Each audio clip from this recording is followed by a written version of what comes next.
Good afternoon, students. I welcome you all for the class. Today, we'll be going to discuss uh, another topics in the first unit. The first topic is interrupts. Regarding the interrupts, we'll be going to know, and the second topic, which is very important topic, that is a DMA. DMA in the sense direct memory access. Right. So first, we'll be going to discuss with the interrupts. So, what do you mean by an interrupt?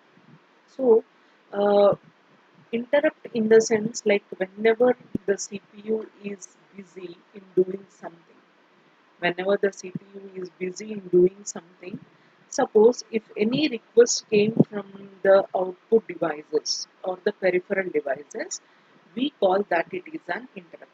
I'll be showing with your diagram. Fine, here the CPU is there and CPU is busy doing some extras. Fine. CPU is busy doing some extras. So here are some peripheral devices. What are peripheral devices? Input output devices which are connected externally. So to the computer which are connected externally are called as peripheral devices. Fine. So these peripheral devices. Suppose there is one peripheral device Y. So this Y wants the CPU time, but the CPU is busy in doing the task X. So this Y is sending an interrupt to the CPU. Interrupt in the sense, like in normal way, we say it as interrupt in the sense stopping in the middle. Stopping in the middle. That we say it as an interrupt. Fine. So here, if we want to transfer any data from the CPU to the peripheral devices, some this S, Y, Z are peripheral devices. Suppose if we want to transfer the data from the CPU to the peripheral devices, so this initiation has to be done by the CPU only. If the CPU is ready, then only we can do any task from peripheral device to the CPU. So here, if the CPU is ready and this peripheral device, suppose say take S, suppose we need to transfer the data between a CPU and the S peripheral device. Now the CPU is ready, but the peripheral device is not ready. Then we can't transfer the data to the peripheral devices. Why? Because this peripheral device also should be ready in order to take the data from the CPU. Fine.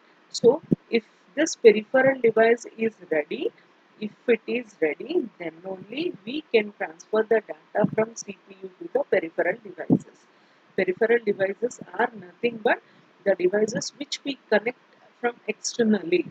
So external connecting devices are called peripheral devices like printer, scanner, mouse, keyboard. All these are peripheral devices. Fine. Input output devices we call it as a peripheral devices. So here, when the device is ready to communicate with the CPU, it generates an interrupt signal. Suppose I have said you that this S also should be ready. So whenever this S is ready, what this peripheral device will do is, it is going to send an interrupt signal to the CPU. So whenever this peripheral device has sent an interrupt signal to the CPU, then only this CPU will transfer data to the peripheral devices.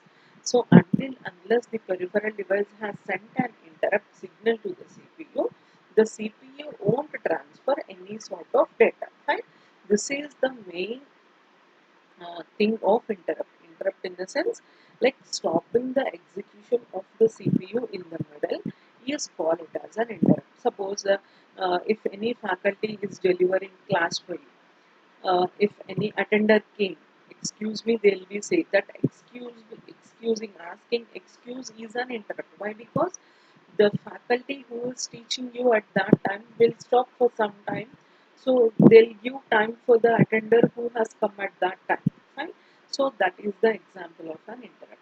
So if the attender came also and he is asking excuse me also, the faculty can't deliver the lecture to you in the same way what they have done before. They'll be stopping the lecture and they'll be attending to that attender who came, for what reason he came, like if anything the faculty needs to give to him, so he'll be first doing that interrupt, and then after the attender went off, again the faculty will be back to your class. So that is an example of an interrupt. Fine. So here there will be we can't say that there will be only a one interrupt or two interrupt like that. So there will be number of interrupts. So here in this example we have three interrupts like S, Y, Z. So these are the three interrupts. The peripheral devices wants to transfer the data from the CPU to the peripheral devices.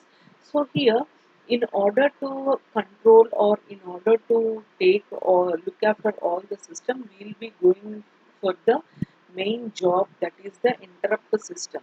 So what is the main job of this interrupt system is, this interrupt system is used to identify the source of the interrupt. So this is the main job of the interrupt system. Here the interrupt system has the capacity of deciding which device to be served first. Here, S, Y, Z are the three interrupts we are having. So, based on the priority, like whether S should be served first, or Y should be served first, or Z should be served first. Based on the priority, we will be going to serve an interrupt according to the priority. So how the priority is going to be given?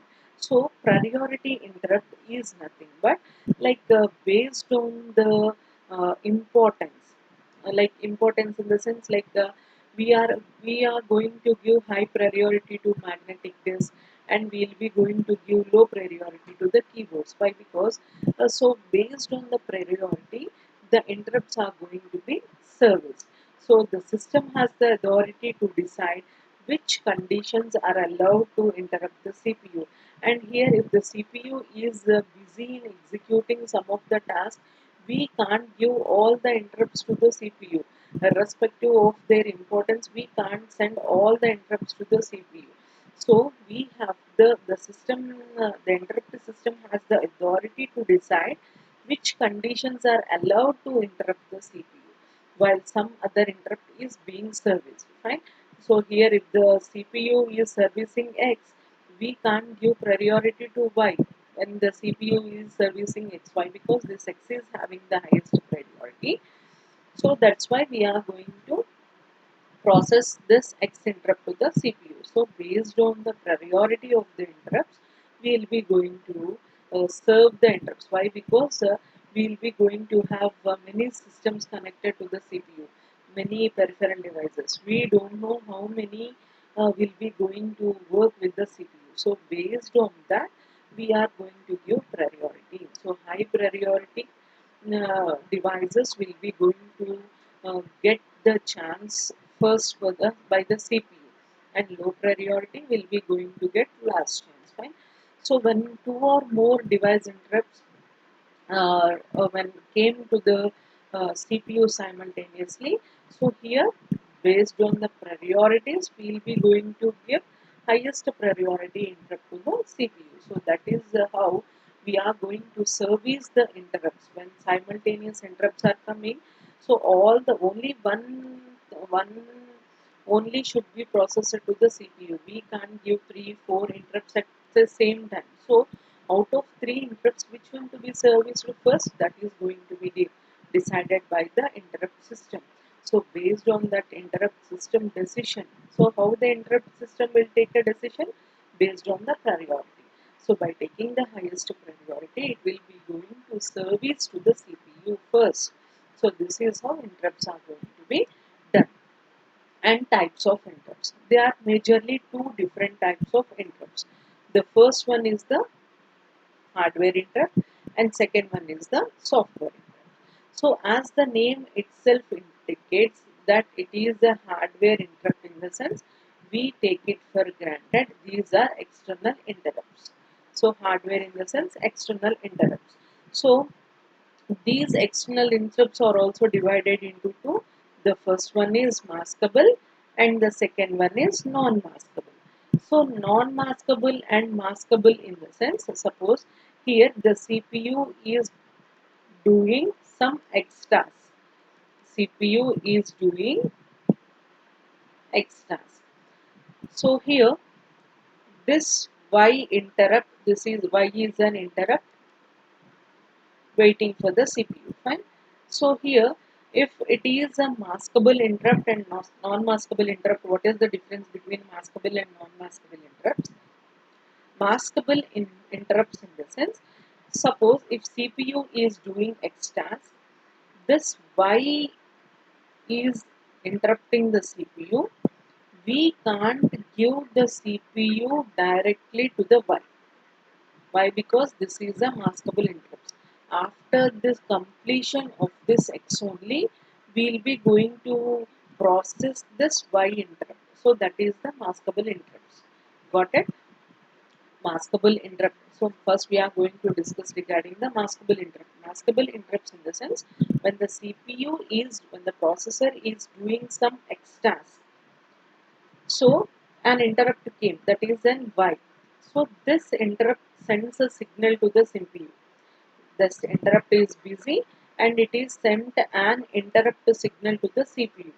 But the CPU, but the processor can't allocate to Y. Why? Because as it is a maskable interrupt, it has to complete the task, ongoing task, which is an ongoing task, X task. This task has to be completed. After this task only, we will be going to give the processor time to the CPU, to the Y interrupt. So this is maskable. When it comes to the non-maskable interrupt, suppose the same example. Here CPU is doing X task. Now Y interrupt came. What the CPU is going to do? It will be going to stop this X task and it is going to give time for the Y task. So this is non-maskable interrupts. In non-maskable interrupts, we don't have any delays. We don't have any delays. Whereas in maskable interrupts, it possibility of delays are there. Fine. That is the major difference between the maskable interrupts and the non-maskable interrupts. And coming to the software interrupts. Software interrupts are nothing but internal interrupts. Software interrupts, we are going to say these are internal system interrupts. So these interrupts are caused by the software instructions. We also call them as normal software interrupts. So these are the two different types of interrupts. The first one is the hardware interrupts. When it comes to the hardware interrupts, we are going to have again two, maskable and non-maskable. Maskable in the sense that there will be a delays. Non-maskable in the sense delays won't be there. So that is the regarding the hardware interrupts. When it comes to the software interrupts, like here internal interrupts, we call it as the software interrupts. We also call the internal interrupts as normal software interrupts. Fine. So this is regarding the interrupts. And the next another important topic is DMA. So what is DMA? DMA is nothing but the full form of DMA is direct memory access. So here when you clearly observe the abbreviation of this DMA, here it is saying that direct, directly, memory access. Three terminologies are there. Directly accessing the memory is known as DMA. Here directly accessing the memory. Directly accessing the memory, we call it as a DMA. Fine.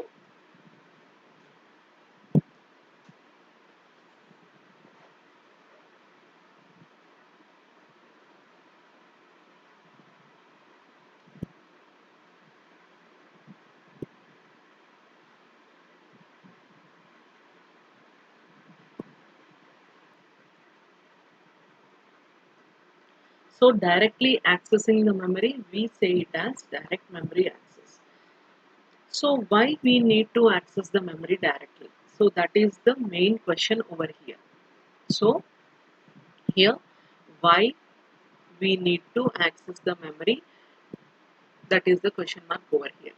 Why we are going to access the memory in the sense, like directly in the sense, suppose if CPU is going to see here. So first let me tell you the definition of a direct memory access. So here, what is the main purpose or task of DMA is, so this DMA is going to transfer the block of data, remember this block of data, between the memory and the peripheral devices without the intervention of the CPU or without the intervention of the processor. So that is DMA. Fine. So here, uh, here, suppose CPU is there. Fine. Here, memory is there,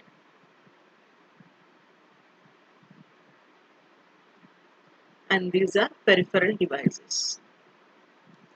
So if we want to transfer any data from the memory to the peripheral devices, if we want to transfer any data from the memory to the peripheral devices, the CPU is the one which is going to do all the things. Fine, the processor is the one which is going to do all the things. Here, what we are going to do is in DMA, we are making this CPU idle and we are directly transferring the memory from data from memory to peripheral device or peripheral device to the from the peripheral devices to the memory. So directly communicating memory and the peripheral devices without the intervention of CPU is known as DMA. So with this DMA, the advantage is we can transfer bulk amount of data at once.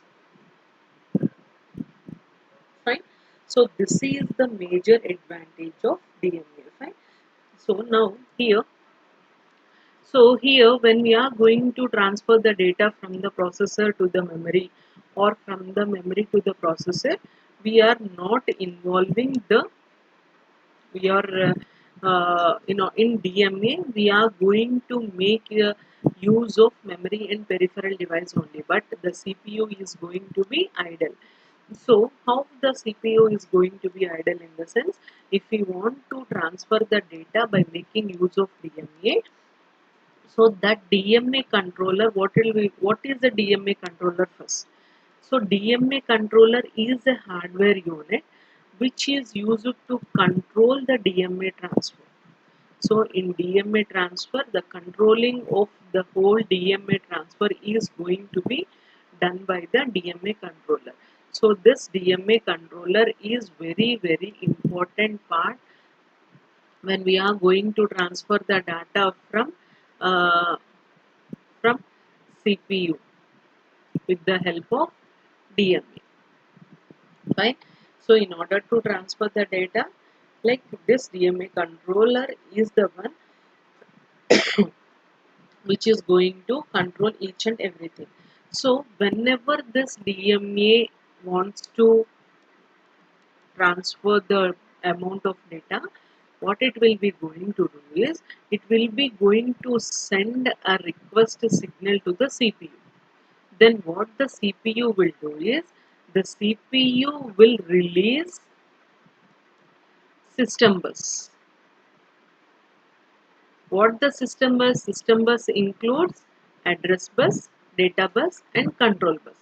So if DMA has requested the CPU, this DMA request, what the CPU will do? CPU is going to release the system bus. What is the system bus? System bus consisting of address bus, data bus and the control bus. Now this DMA is going to take charge of buses. So by making use of this address bus, data bus and control bus, this DMA is going to transfer the data from the memory to the peripheral devices, from memory to peripheral devices or peripheral devices to memory without CPU. Without CPU. So this is the main task of DMA. Fine. Why DMA? In the sense, by making use of DMA, we can transfer bulk amount of data. Here the thing, when the DMA requests the CPU, what the processor will do is, processor relinquishes the system bus. Relinquishes in the sense, releases the system bus for a few clock cycles, so that the DMA controller can take charge and the task of data transfer via the system bus. So here the data transfer between the fast storage such as magnetic disk and the memory unit is limited by the CPU. Why? Because so the magnetic disks are very much fast, but our main memory is very slow. So in order to match this one, the transfer of data between the fast storage media and magnetic disk is limited by the speed of the CPU. So then what we are going to do is, instead of making the CPU to involve in the middle, we are directly communicate with each other by using the memory buses without the involvement of CPU. So that is called as DMA. So here when DMA is going to take charge and DMA is transferring, so what we are going to do is, we are going to keep the processor in ideal state. Got it? So that is how we are going to transfer the data from peripheral devices to the memory, or from the memory to the peripheral devices without the involvement of CPU, by making use of DMA. So that is the main task of DMA. So we can transfer the data in other two methods also. So what are the two methods in the sense? Programmed IO and the interrupt driven IO. So here we'll be going to talk regarding this programmed IO and interrupt driven IO. So what is a programmed IO in the sense? Um, Here this is the processor.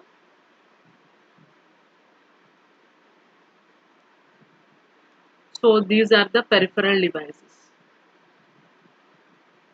So this X, Y are the peripheral devices. Fine.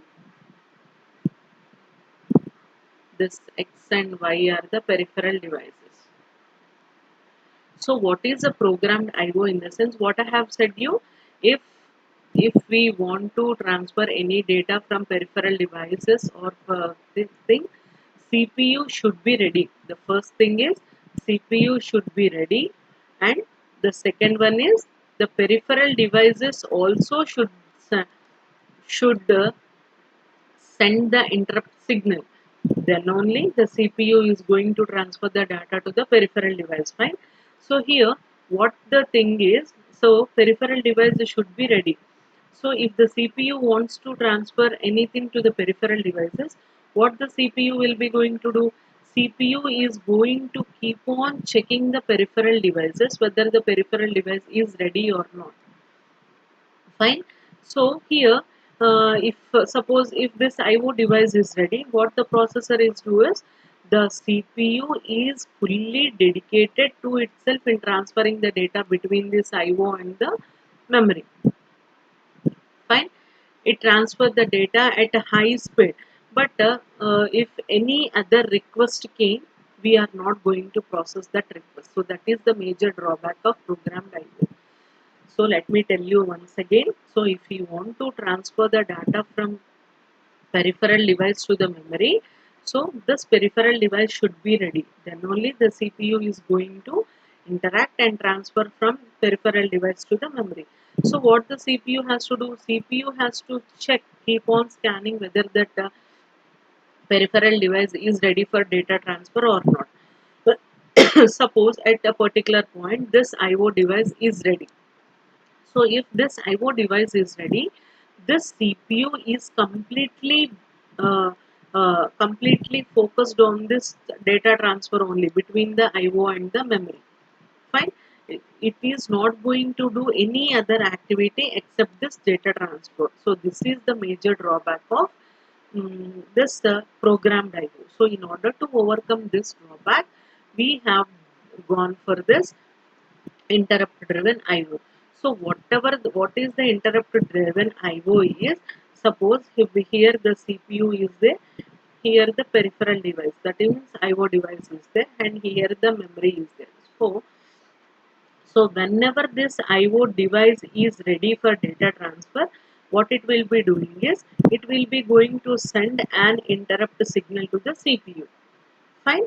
Then only the CPU completes. Suppose if the CPU is currently executing some X task, then what it will be after sending the interrupt signal, what the CPU will do is CPU will store the status of this X, will stores the status of this X. Why? Because after doing the interrupt again it has to resume the X task. So from where it has done, it has to store the details of that particular X. So it is going to store the details of that particular X, and then it will be going to serve the IO transferring of data from IO to memory or memory to IO. After this is completed, again it will come to the this storage and checks whether till where it has completed, and again it will resume the X task. So this is the interrupt driven IO.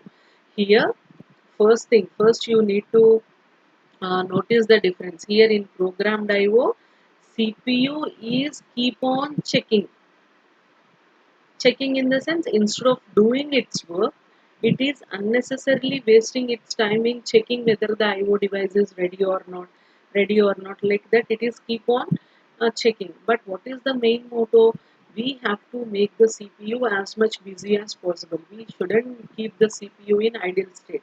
But here what the CPU is doing, instead of doing its work, it is keep on checking whether that IO device is ready or not. So once the here when it comes to the program interrupt driven IO, CPU is going to do its task. So whenever the interrupt came, what it will be going to do is it will be going to save this task details, and here it will attend the interrupt. After completing this interrupt, again it will be going to do and continue the previous task. Here the CPU is not wasting its time checking whether that devices is ready or not. So that is the difference between the programmed IO and the interrupt driven IO. So these above two modes of data transfer are not useful for transferring the bulk amount of data. That's why we have gone for the DMA. Actually, there are three different modes of data transfer. The first one is programmed IO, interrupt driven IO, and DMA. As this programmed IO and the interrupt driven IO are not suitable for transferring the bulk amount of data, we are going for the DMA. So the main advantage of DMA is DMA can transfer the bulk amount of data. So this is the transferring uh, DMA transfer. Here we are going to have two signals, two major important signals. The first one is the bus request, and the second one is the bus grant. Here A bus in the sense address bus, D bus in the sense data bus, read and write signal. So what is the bus request and bus grant? So it is used by the DMA controller. So bus request in the sense, here the CPU is there. So the CPU is handling all the three buses now. What are the three buses? Address bus, data bus, and the control bus. Now here DMA is there. So here bus request in the sense BR. DMA is going to have two signals, bus request signal and the bus grant signal. Fine. Bus requesting in the sense DMA is requesting the CPU to release these three buses. So once the bus request is done, so CPU is activated by the, so here the CPU will send bus grant signal to the DMA. That means I am releasing the three buses. Now you take control over the three buses. Now these three buses will be under the control of DMA, but not with the control of CPU. So once the DMA has taken the control of the buses, then this DMA is going to transfer the data between the peripheral devices and the memory. So here, like this transfer can take place in this DMA. Fine. So here the main thing is in DMA transfer, the two signals are very important. Here the bus request signal and the grant signal. Here DMA controller will be there. This DMA control sends the bus request signal to the CPU. Bus request signal to the CPU. What the CPU will do is, so it will be going to release all the address bus, data bus and the control bus. So how this is going to be done in the sense by sending this bus grant signal. So granting in the sense I am releasing the buses. Now you take control over the buses, like that. It is an indication. So here the DMA control transfers the data in three modes. Now what is the DMA is going to transfer bulk amount of data. So in how many modes this DMA is going to transfer? So here there are three different modes. The first one is burst mode. So what do you mean by a burst mode? So here, so CPU is there and DMA is there. Fine. So DMA sends a request signal, bus request signal, and CPU has granted the bus. So once the buses are with DMA, once the buses are with DMA, or once this DMA has taken charge over the buses, what it is going to do is, then it release the system bus for only after completion of data transfer. So in the middle it won't release this system bus. So after all completion only, full completion only, then it will release this system bus. So this is the burst transfer. And what is the cycle stealing is? So here DMA, again DMA is requesting for CPU to release the buses, and CPU has released the buses. Now the buses are with DMA. So here what this is going to do is, here suppose after one cycle, so there are many cycles. So after completing of one cycle, then it will hand over the buses to CPU, and again for the next cycle it will be going to request the buses, like that for one cycle. Stealing of cycles, this we call it as a cycle stealing mode. So here if you can see this, in cycle stealing mode, here the DMA controller forces the CPU to stop its operation, and telling to release the control over the buses. So once after the DMA has got the buses, for each and every transfer the DMA will release the bus, again it will be going to request the bus. In this way DMA is going to steal the cycles of the processor. That's why we call it as a cycle stealing mode. Like in the cycle stealing mode, what it is going to do is, it is forcing the CPU to stop its operation. Here forcing mode, forcing CPU to stop. So that is the cycle stealing. When it comes to the transparent mode, the DMA controller takes charge of the bus only if the processor is free. Fine. These are the three different modes of data transfer.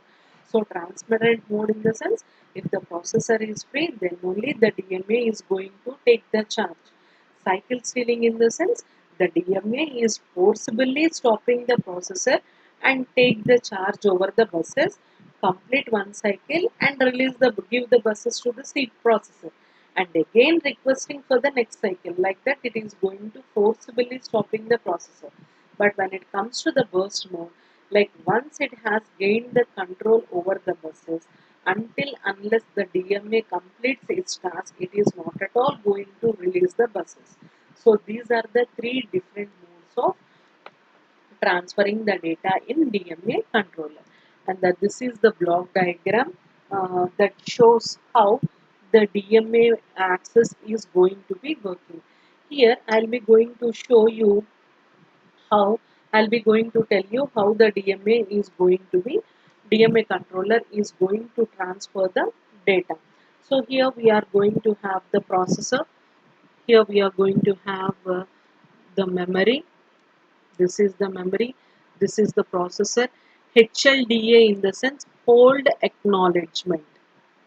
hold acknowledgement.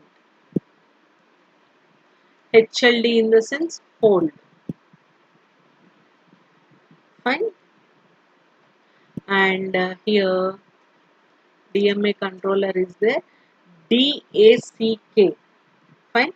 DACK in the sense like acknowledgement from the, and DRQ. Here you will be going to find is DRQ. DRQ in the sense DMA request. D in the sense DMA. RQ in the sense request. D in the sense DMA. ACK in the sense acknowledgement. Fine. Suppose here I'll be going to tell you the working of this DMA controller in data transfer. So whenever this IO device, these are the IO devices, na input output devices. Whenever this device wants to transfer the data from to the memory or from the memory. So IO devices to memory are memory or IO devices from the memory to IO devices, whatever it may be. If whenever this IO device wants to send the data to the memory or it is going to take data from the memory, what it is going to do is first it will send the DMA request to the DMA controller. The first step is it is going to send the DMA request to the, this DRQ is DMA request. It is going to send the DMA request to the DMA controller. What this controller will do is it is going to accept this request. Fine. It is going to accept this request, and what it is going to do, then it will be going to tell the CPU. It is going to tell the CPU like to give time for few minutes. Fine. So to give time for a few minutes to DMA. So that is the hold signal. So this is the hold signal. So what this processor is going to do, it is going to receive this hold signal, and this processor is going to send the whole acknowledgement. Hold acknowledgement in the sense I have received your request, so I am accepting it. Like that whole acknowledgement is going to be given to the DMA controller. So what this DMA controller will do is after receiving this hold acknowledgement, fine, this DMA controller acknowledges this IO devices. Again, it is going to tell this IO devices by making use of DACK. That means DMA acknowledgement transfer, that the data transfer can be performed, and DMA controller will be going to take charge of the system bus and transfer the data. Fine. So whenever this data transfer is accomplished, what it is going to do is the DMA raises an interrupt to let the know the processor that the task of data transfer is finished and the processor can take control over the buses. These are the steps that is going to be done. Fine. So first, whenever this first step is whenever the IO device want to transfer the data to the memory, to the memory. So this is the thing. What is the first step? It will be this IO device will be going to send a DMA request signal to the DMA controller. So after receiving the request signal of this uh, by making use of this DRQ, what the DMA controller is going to do is this DMA controller will send the hold signal, HLD in the sense hold signal to the processor. Whenever the processor receives the hold signal, it will be going to send an acknowledgement to the DMA controller by making use of HLDA. That is hold acknowledgement. That means I have received your signal. Okay, I'll be going to release all the buses. So whenever this DMA controller receives that signal, this DMA controller has to tell to the IO device that you can transfer the data. How it is going to tell? By making use of DMA acknowledgement. So by making use of this DMA acknowledgement, so the IO device is getting information, and now the all the buses will be under the control of DMA control. Then the DMA control will transfer the data from IO device to memory or from the memory device to IO devices. Then after completion, then it will be going to tell the processor that my task is finished. You just take over the all the buses control. Like that, the operation is going to be performed. So these are the operations working here. What I have explained, that working I have written over here. Fine. IO device wants to transfer the data here.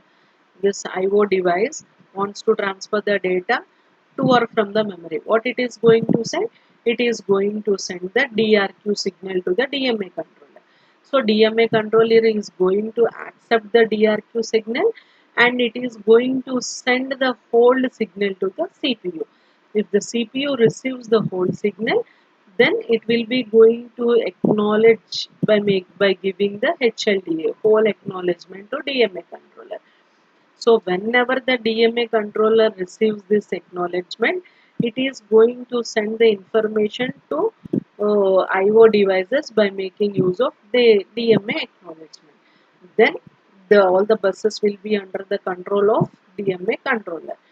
When the data transfer is finished, accomplished in the sense finished, the DMA raises an interrupt. Why? In the sense, my task has done, now you take over the control. Like this, we'll be going to have the transfer of DMA. So this is how we'll be going to transfer the data from input output devices to the memory or from the memory to the input output devices by making use of DMA controller. And this DMA controller is very important for your final exams also. Fine. And that's all for today's class, students. Hope you got the information regarding the interrupts and the DMA controller. Thank you all, students. Have a nice day.